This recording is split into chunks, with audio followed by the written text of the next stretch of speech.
बिहार में मंत्रिमंडल विस्तार में हो रही देरी को लेकर कई तरीके के सवाल उठ रहे हैं। राजनीतिक गलियारों में चर्चा है कि नीतीश कुमार और बीजेपी के बीच में जो डील हुई थी, क्या वो पूरी नहीं हो पा रही है। साथ ही ये बात भी हो रही है कि नीतीश कुमार लोकसभा के साथ विधानसभा करना चाहते हैं, लेकिन बीजेपी इस पर शांत है और नीतीश के इस फैसले से नाराज भी। और दूसरी तरफ तेजस्वी यादव बिहार में अपनी जन विश्वास यात्रा से बिहार वासियों का दिल जीत रहे हैं। नमस्कार, ये खबर आप उल्टा चश्मा यूसी पर देख रहे हैं।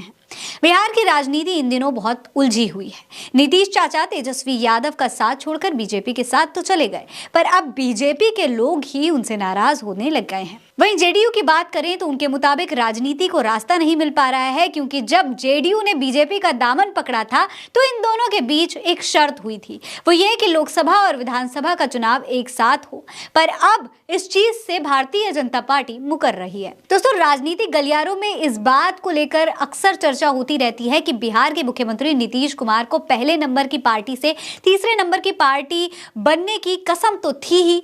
ये अलग बात है कि तीसरे नंबर की पार्टी रहने पर भी बीजेपी ने उन्हें सीएम के रूप में चुना, और मानो ये कोई भलाई करने जैसा या फिर उपकार करने जैसा लग रहा था, पर इसके पीछे भी बीजेपी का एक बहुत बड़ा खेल था। और नीतीश कुमार को इस बात का मलाल भी था कि इसे तीसरे नंबर की पार्टी बनाने की वजह भाजपा ही है। पर दोस्तों, इन सब के पीछे जेडीयू की एनडीए में आने की वजह क्या रही होगी और समझौता होने का पीछे क्या कारण रहा होगा, ये तो वो लोग ही जानते होंगे। लेकिन राजनीतिक गलियारों में इस बात की चर्चा जरूर है कि नीतीश कुमार लोकसभा और राज्यसभा चुनाव एक साथ कराना चाहते हैं। अब जेडीयू ऐसा क्यों करना चाहती है, इसके कई कारण भी हो सकते हैं। पहली जरूरत तो ये थी कि जेडीयू तीसरे नंबर की पार्टी से छुटकारा चाहती है।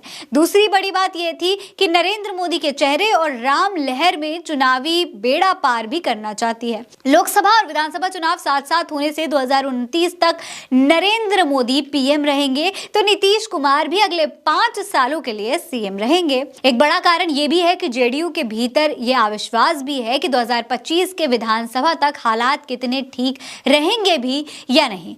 ऐसा इसलिए भी है कि बिहार में सरकार तो बनी, पर मंत्री वही रहे जो भाजपा ने चाहा, यानी नीतीश कुमार की पसंद को दरकिनार किया जा रहा है। इन सब को देखते हुए अब यह भी कहा जा रहा है कि 2024 में होने वाले चुनाव में नीतीश और बीजेपी के साथ तेजस्वी खेल करने वाले हैं, क्योंकि उनके गठबंधन में एक बार फिर से मनमुटाव दिखने लगा है। और दूसरी तरफ तेजस्वी यादव अपनी जन विश्वास यात्रा के जरिए बिहार की जनता का विश्वास जीत रहे हैं।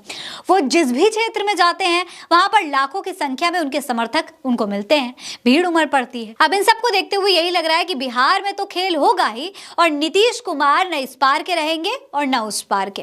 वैसे आप इस बारे में क्या सोचते हैं, हमें कमेंट सेक्शन में लिखकर जरूर बताइएगा। ये खबर आप उल्टा चश्मा यूसी पर देख रहे हैं। मेरा नाम है फरीद अंसारी। आप रहे स्वस्थ मस्त, बस यही है दुआ हमारी। मिलते हैं अगली वीडियो में, तब तक के लिए अलविदा।